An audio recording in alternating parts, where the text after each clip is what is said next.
cyane ukuntu mbitekereza biragoranye cyane ko hahita hakorwa impinduka igaragara cyane ako kanya ni inzira ndende kandi ni inzira igoranye irimo inzitane nyinshi gusa ikintu cya mbere njyewe nabwira abakobwa bari hanze bagenzi banjye abo tungana n'abanduta cyangwa se munsi yanjye umenye yuko ikintu cya mbere kindaje inshinga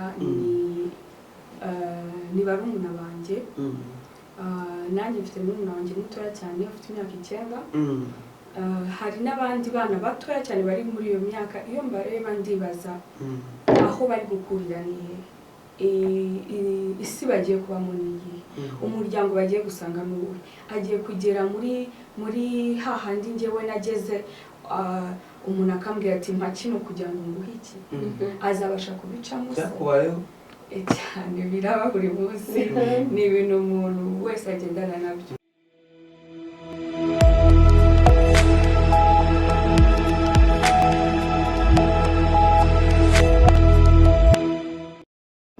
we babasore bawe babona akazi bakirangiza umwe mukuru atukanshakira amafaranga ngacuruza ingaye murumuna we ati nge nyihera make nge muri IBTC kwiga film making ubwo byabaye nyagucuruza amafaranga murumuna we wiyigiye umwuga ubu no mukire ni utunze imiryango ngo uzashobora hanze IBTC Film School ni kwa Rubangura muri etage ya 4 mu muryango 406 wanahamagara 0788545302 bitize ukajya ku rubuga wa eshatu @ibtcfilmschool.com.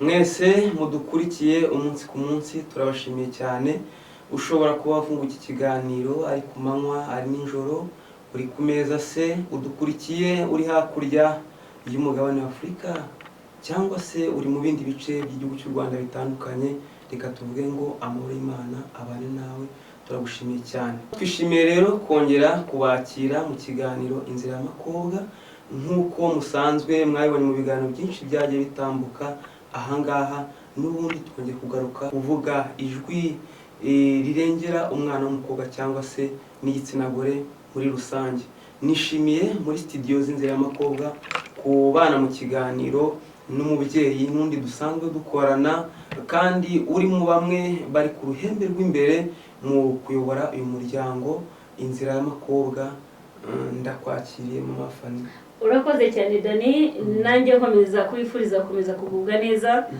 nitwa Fani umutoni wa se ndumwe mu bantu bafashe ya mbere gufatanya n'abanyarwanda muri rusange kongera kubijwi ry'umwana w'umukobwa kuvugira umwana w'umukobwa murakoze cyane kongera kunyakira mwimbe mikaze murakoze cyane nkuko bisanzwe fast ready nanze kwivuga mutarivuga nanjye nitwa Byiringiro Daniel nkora nk'umucommunicator muri NGO cyangwa se umunyamakuru na communication muri rusange tubana umunsi ku munsi by'umwihariko nanone twongeye kugira amahirwe guterwa ishema twakiriye umukobwa mwiza muri studio z'inzira y'amakobwa nawe afite byinshi agiye kutuganirira reka ntabicisha amatsiko mbanze muhe ikaze murakoze cyane Daniel mwiriwe neza nitwa Kamikazi Nadege nkaba ndi umunyeshuri nkaba ndi n'umukozi nkora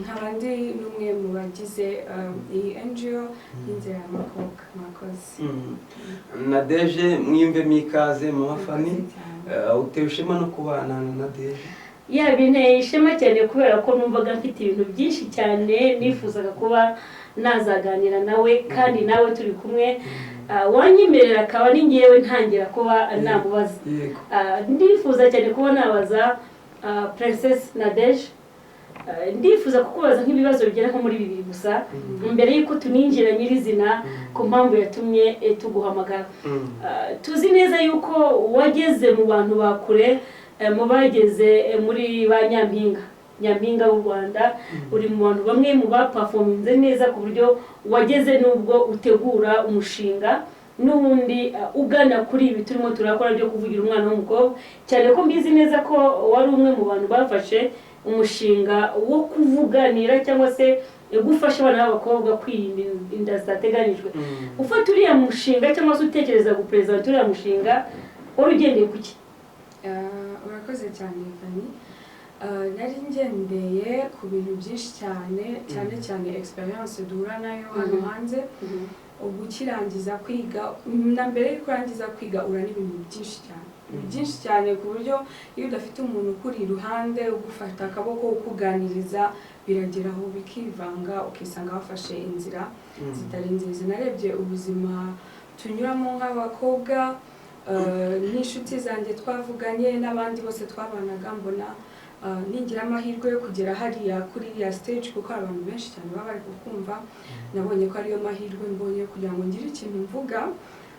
Gishobora kutagira impinduka nini cyane ariko hari uwo gikoraho agafasha n'undi gutyo bigakomeza.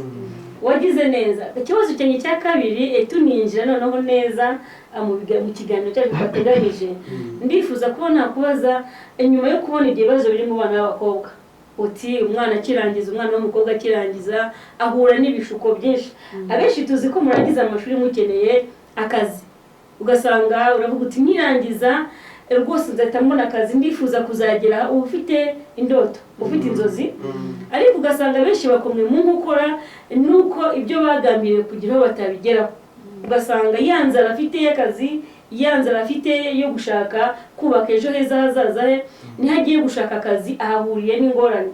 Ari nayo mpamvu tuvuga tuti turijwi ryo kuvuganira umwana w'umukobwa. Muri kwa kujya gusaba akazi, muri kwa kujya gushaka ibiraka, muri kwa gushaka amafaranga, amavuta yo kwisiga, ukeneye kwambara neza, ukahahurira n'impamvu ituma venire yawe yangirika. Nkamwe nk'abakobwa cyangwa se nkawe uri hano uri umwe mu bagize inzira y'amakobwa ndetse unarajwe ishinga no kuvuganira umwana w'umukobwa, nk'iyo ubona ibyo bintu ubona byakira biti, byakemuka biti, ese ufite iwe mugambi? Urakoze cyane. Ukuntu mbitekereza biragoranye cyane ko hahita hakorwa impinduka igaragara cyane ako kanya. Ni inzira ndende kandi ni inzira igoranye irimo inzitane nyinshi. Gusa ikintu cya mbere njyewe nabwira abakobwa bari hanze bagenzi banjye, abo tungana n'abanduta cyangwa se munsi yanjye, umenye yuko ikikujyanye hariya ni ubwenge bwawe ufite mu mutwe. Ni wowe, nibyo wize, nibyo ushoboye gukora. Apana ukusa, ntabwo ari uko wambaye cyangwa icyo ushobora gutanga. Ni wowe, ni ubwenge bwawe, nibyo wize, ni uburyo ushoboye gukora ako kazi. Nk'uko baha amahirwe umuhungu ufite imyaka nk'iyawe akavuga ngo ashoboye gukora aka kazi cyangwa reka tumuhe chance atwereke icyo ashoboye, ni nk'uko nawe ukora ayo mahirwe. Ntihazagire umuntu utuma utekereza yuko hari icyo ukwiye kumuha cyangwa hari ikiguzi kiri mu byo ukeneye. Ushoboye akazi azagahabwa kuko agashoboye, kuko afite ibisabwa byose, bitari icyo ushoboye gutanga cy'ikiguzi kugira ngo ubone ako kazi. Ariko harimo imbogamizi ho gato cyane, ariko mereza umwanya Dani kugira ngo nagire byinshi akubaza. Harimo imbogamizi z'uko wa mukobwa bigoye kugira ngo yisobanukirwe. Burya ngo iyo umuntu azi icyo ashaka ntafata icyo abonye, ariko abenshi barangiza kwiga bataramenya icyo bashaka, bigatuma bafata ibyo babonye, bigatuma umubeshya akazi wese yiruka, umubeshya urukundo yiruka. Abafite byinshi bikimushuka bikimukurura. Ese nkamwe cyangwa se nkatwe n'inzira y'amakobwa, cyane kuri n'umwe mu bagize uyu muryango inzira y'amakobwa, ni iyihe ntego, ni iki gishya muzanye, nayahe makuru muje gusangiza umwana w'umukobwa kugira ngo amenye yava, kugira ngo kandi abashe gusobanukirwa iyagana? Yakoze cyane. Ndishimiye kuvuga ko ari nayo mpamvu turi hano, ari nayo mpamvu uyu mushinga wubaswe cyangwa wavutse, ni ukugira ngo tukube hafi. Ushobora kuba utabona umubyeyi atabona n'imbaraga zo kukuganiriza ibintu nk'ibyo, cyangwa nawe ubwo atanabyumva, wenda n'inshuti ziri hano hanze zitashoboye kukugirira inama. Niyo mpamvu turi hano, tuzakuganiriza, tuzakugira inama, wisobanukirwe, umenye akamaro kawe, umenye ibyo ushoboye kandi wihagarareho. Kandi nanone mu gihe ugize n'ikibazo uzatugane tukuganirize, tugufate mu mugongo, tugufashe muri make. Urakoze cyane Nadege, kandi uri kubisobanura neza rwose nk'umuntu ukwiriye nyine iyo titire y'ubuyobozi y'inzira y'amakobwa.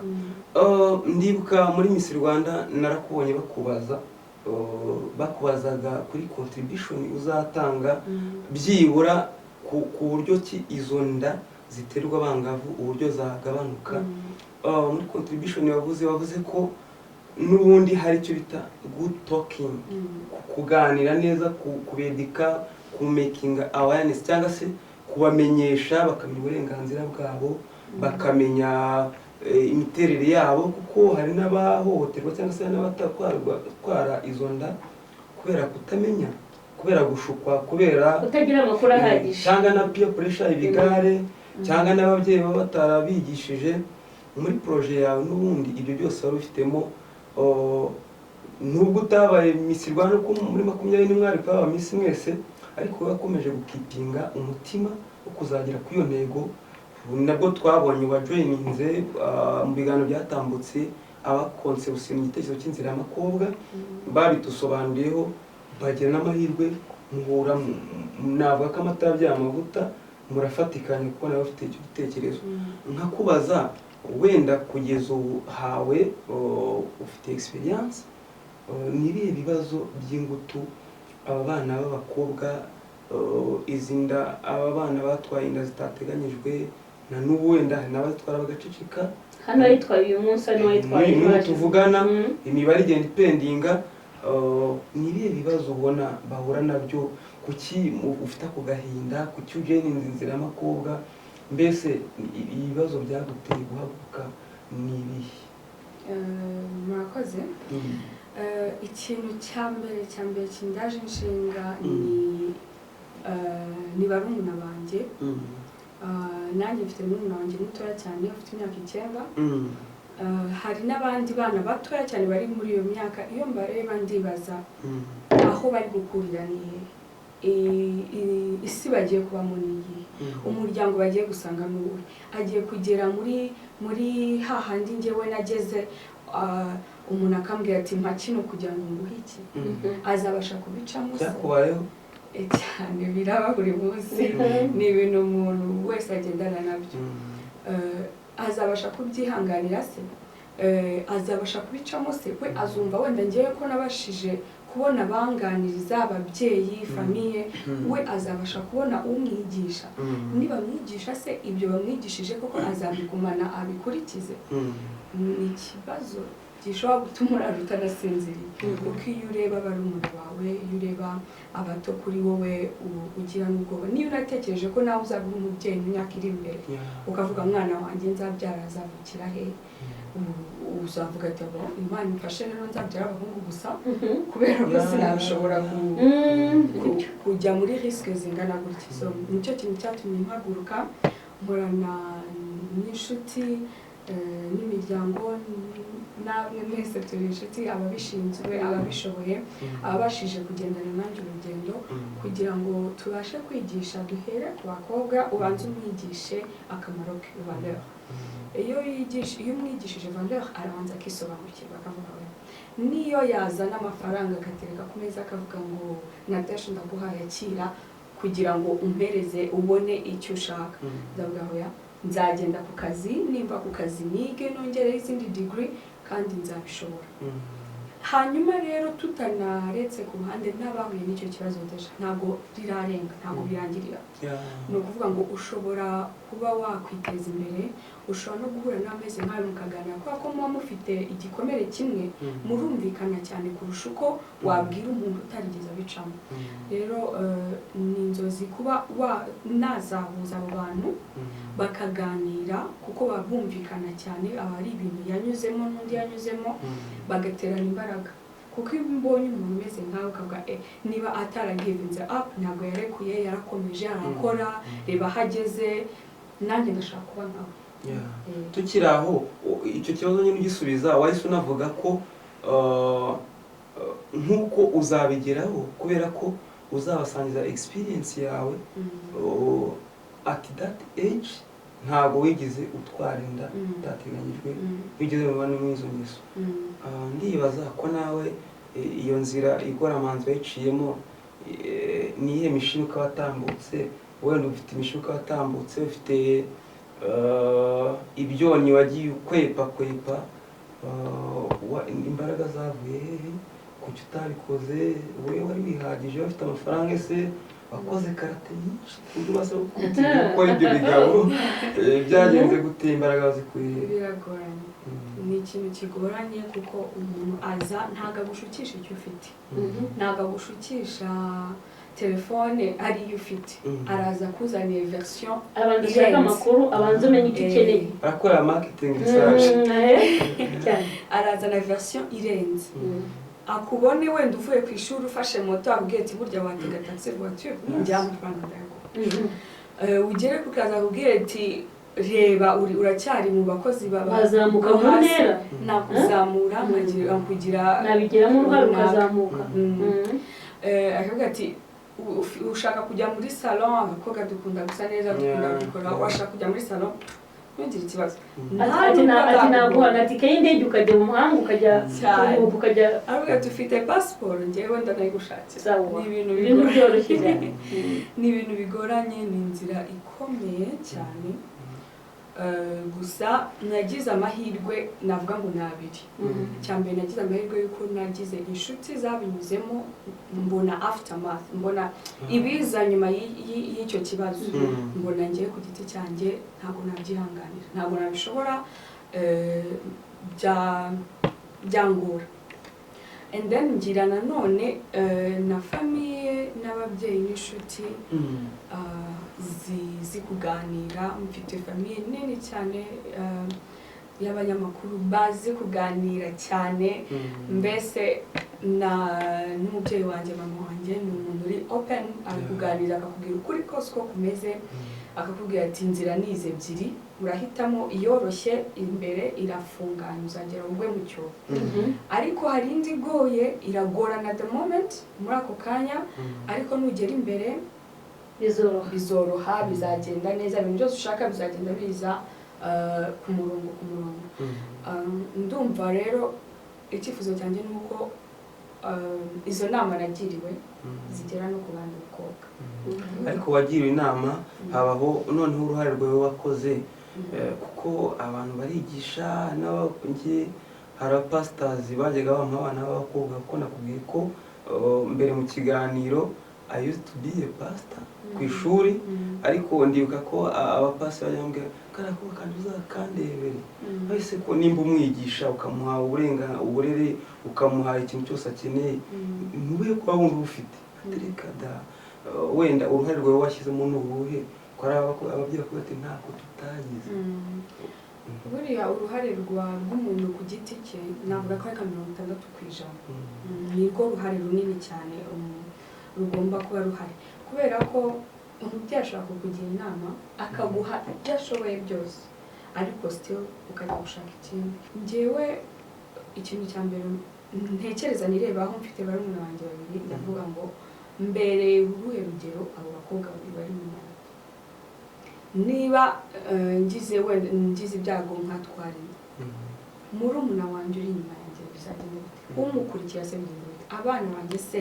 bigenda bite bizagenda gute nicyo kintu cya mbere natekereje nitangira urwo rugendo rwo nakwita nka self awareness kwimenya ukabanza ukimenya ukiyakira ukakira ko ibyo ufite nibyo nyine nibyo wagenewe kandi bigomba kuguhaza hanyuma ikindi nuko ikintu cya mbere nifuza ko abakobwa bamenya nanjye byangoye kubyigisha kuko ntabwo ari ibintu byoroshye ubonye umuntu aguhereza ikintu udafite kitakugoye utazindutse mu gitondo utagize gute ugira tendance yo kugifata gusa ikintu cya mbere nabwira ni uko ibizaza nyuma ingaruka nizo zigoranye cyane kurusha ibyo agiye kurwara n'amasengesho menshi kuko ntabwo ari urugamba rworoshye ni amasengesho n'imbaraga ugomba kwishakamo imbaraga z'umutima kuko ari abakobwa ari abagore nabonye ko ari ibiremwa bifite imbaraga nyinshi cyane zikomeye bishobora kwenjoringa ikintu icyo ari cyo cyose izo mbaraga rero ziri muri twe ukeneye kuzishakamo zikaza ukazajya ibintu byose nubwo ndi tempted kugifata ariko hari ikiguzi, ikintu cyose kigira ikiguzi. Icyo kiguzi se ndi tayari kugitanga. Niba ntari tayari ndacinda inzira. Yego, murumva byaryoshye, turabashimiye cyane nuko mutari kurambirwa kudukurikira. N'ubundi turacyari mu kiganiro, ariko twongere tubibutse ko ku bufatanye na IBTC Film and Design School niyo muterankunga mukuru w'ikiganiro Inzira y'Amakobwa, ni naho origine hashibutse n'igitekerezo cyo kuvuganira umwana w'umukobwa n'umugore muri rusange. Aba rero bigisha graphic design, bigisha filmmaking, bigisha na web design.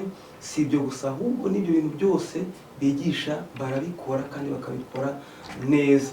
Ese we basore bawe babona akazi bakirangiza umwe mukuru atukanshakira amafaranga ngacuruza intingaye murumuna we ati nge nyihera make nge muri IBTC kwiga film making. Ubwo uzi byabaye nyagucuruza amafaranga murumuna we wiyigiye umwuga ubu no mukire ni utunze imiryango ngo uzashobora hanze. IBTC Film School ni kwa Rubangura muri etaje ya 4 mu muryango 406. Wanahamagara 0788554302 bitize ukajya ku rubuga wa3.ibtcfilmschool.com. Turagarutse ni IBTC Film and Design School, muterankunga mukuru w'ikiganiro Inzira y'Amakobwa, kandi ari nabo bagira uruhare mu gutegura ibintu byinshi by'umuryango utegamiye kuri leta Inzira y'Amakobwa. Nadege, twaryohewe cyane nk'umuyobozi uyoboye ibi bintu rwose kandi ufite experience. Njye narayibonaga hose naye nese uriya mukobwa ariko bamuteye inkunga hari bishobora kuba yagera kure, bitewe n'uko ufite feeling bisobanura neza ibyo biviva neza. Ubundi ngarahereza mama Fani ngo akubaze ibindi bibazo tunagana ku musozo kugira tutarambira abadukurikiye. Hari ikintu cyo kwitinya ku bakobwa akenshi na kenshi.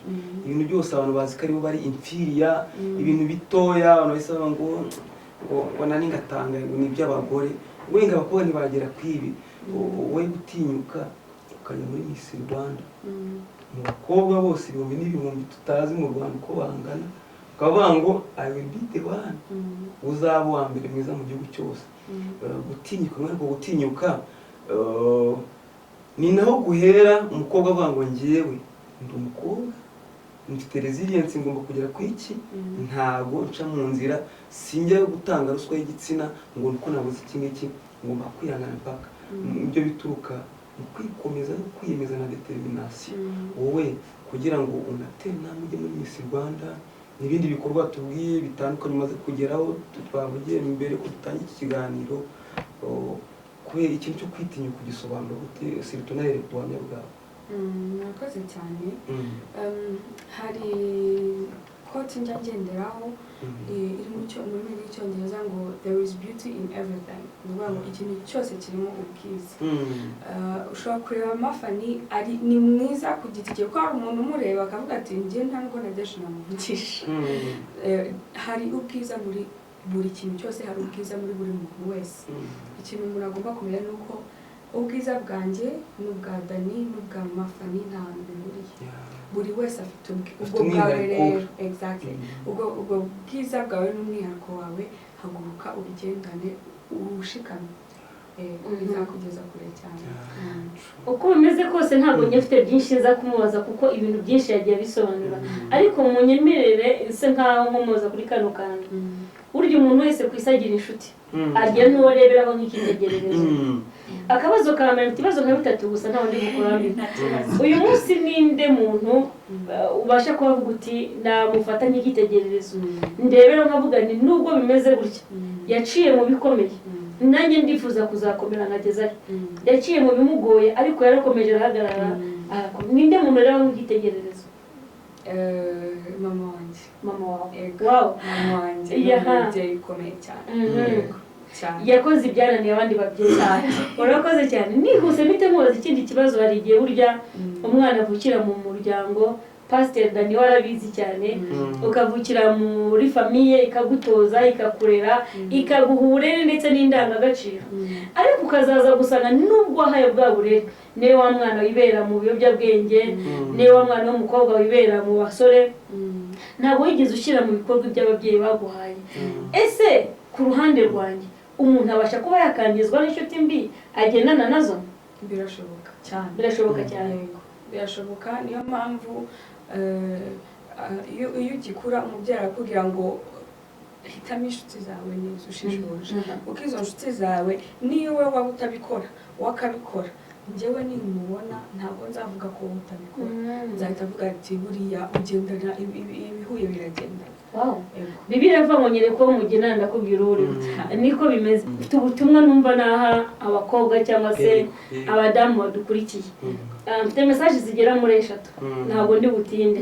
Message ya mbere ni ukukubwira ngo burya ngira umubyeyi mama wanjye wandeze ajya akunda kumbwira ngo iyo ujya gusimbuka urukiramende urabanza ugasubira inyuma ukabanza ukareba neza ahantu ugiye gusimbuka kugira ngo uze kuhasimbuka uhareba neza. Muri make ndabwira wa mukobwa waguye muri bya bishuko kuko yari atarasobanukirwa uwo ari we, ataramenya icyo ashaka, ataramenya imbere uko hameze, akaba yarituye hasi agahura na bya bishuko bikamutuma atwara ibitateganyijwe, agafata riske yo kurera kandi nawe yaragikeneye kwiyubaka. Ndamubwira ngo nakomere, ariko kandi ntazongere kongera kunyerera aho yanyereye ubushize. Muri make ibyo yahuye nabyo bimubera isomo. Ndabwira kandi na wa wundi nawe umaze kubyara 2 3 kandi yarananiwe kwigira ku byamubayeho, ndamusaba kwigira ku mateka. Twese twigire ku mateka. Nubwo dufite umuryango uvugira cyangwa se ijwi ry'umwana w'umukobwa, hatabayeho kwigira ku mateka y'ibyo waciyemo. Wanze uguti ubundi ngiyewe uyu munsi ndiwe nahoze ndinde. Ngiyewe ndi gukora ibi nahoze nkora ibiki. Aha ngeze navuye hehe. Ibyo ubwabyo bikaguhereza imbaraga zo gusunika ugana imbere. Message ya nyuma nsa nkusorezaho ndabwira ababyeyi ngo be gucogora, be kudohoka, kuko uyu munsi urugamba rurakomeye. Amazi ntabwo akiri yayandi. Ntabwo biri cyagiye babwiraga umwana a akayumva nka a. Uyu mwana aramubwira a uyu munsi akatayumvamo z. Ko atavuga ati ubundi akatashyira mu mibare ati mama afite imyaka 70. No muri analogue ubu turi muri digital. Bivuze ngo rero habeho kugira ngo ababyeyi bakanguke. Turi hano nk'ijwi ry'umwana w'umukobwa, turi kuvugira uburenganzira bw'umwana w'umukobwa, turimo turatanga amakuru tubaha nta vumbi ririho, kubera ko turimo turababwira mubanze mumenye ubuzima bwanyu bw'imyororokere.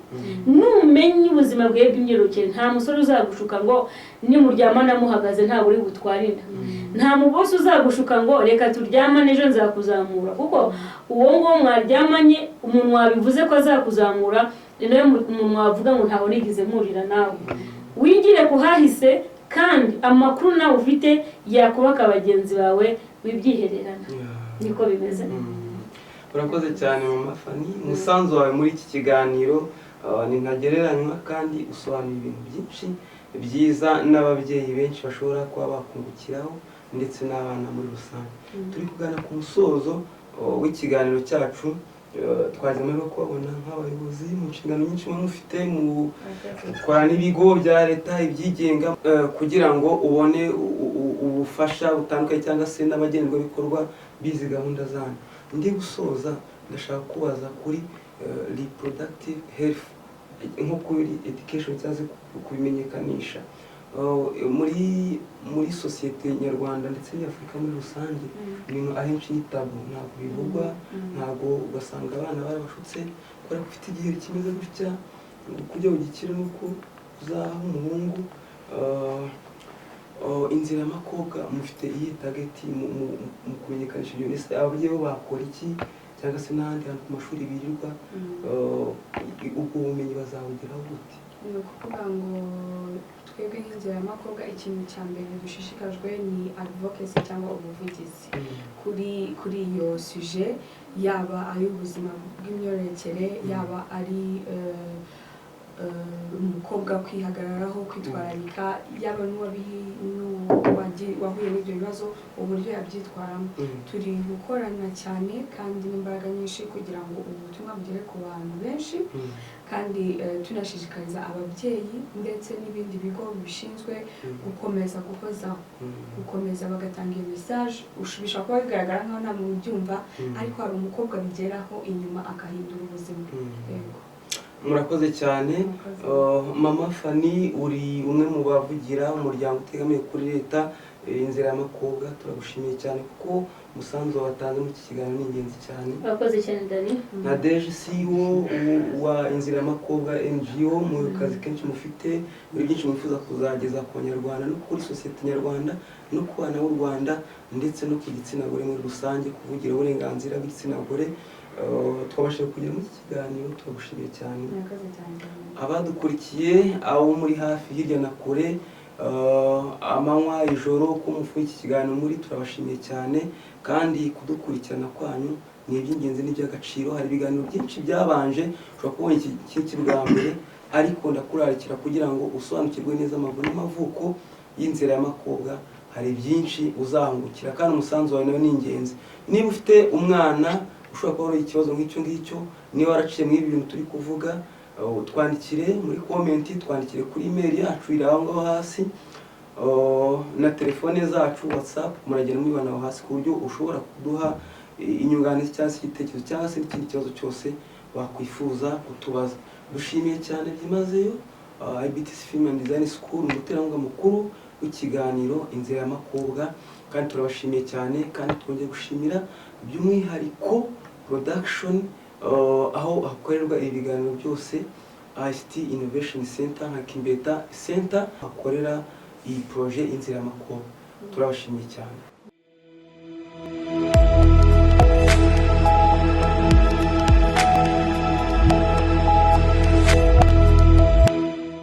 ariko akaga kabaho rwose. ubwo uzi wa muhungu wanyiciye amafoto uko ambwiye ngo reka mpa amafaranga ngo twongere dukodeshe imyenda y'abageni ngo nawe yongera dufotore nk'aho birimo kuba. hanyuma se ubwo gitifu muramuhamagara nawe muri iyo kinamicora? si uko kandi ubundi nakubwiye ntibishinge IBTC rwose nibo bahanga mu gufotora ibirori. sinzi niba uri kumva karite byikorewe n'abarimu babyigisha. IBTC uyu ni wa mwarimu usobanutse ku mashusho bigashimangirwa n'abo yareze bahagaze neza ku isoko ry'umurimo. IBTC byayiteye ishema, iti byiza bikeneye akanyuzo, ituzanira IBTC production. ariko tekereza umutoza wo guhamiriza yigiriye mu mudiho, aho ntabwo ashakisha. ushaka filime documentaire ikoze kinyamwuga, urifuza ubutumwa bwamamaza ibikorwa byawe bikaba kimenya bose, egera IBTC production. kimwe nawe ufite ibirori wifuza ko bitazibagirana cyangwa uri umuhanzi ukeneye clip y'indirimbo, nibavuga IBTC production uzumva ifoto ikeye ya yindi yivugira iwabo wa graphic design na web design. ibi byose kandi bigakorwa bitakugoye mu giciro, mu kanya nk'ako guhumbya. IBTC production ni Kigali kwa Rubangura muri etaje ya 4 mu muryango wa 406. wanahamagara kuri 0788 55 80 94.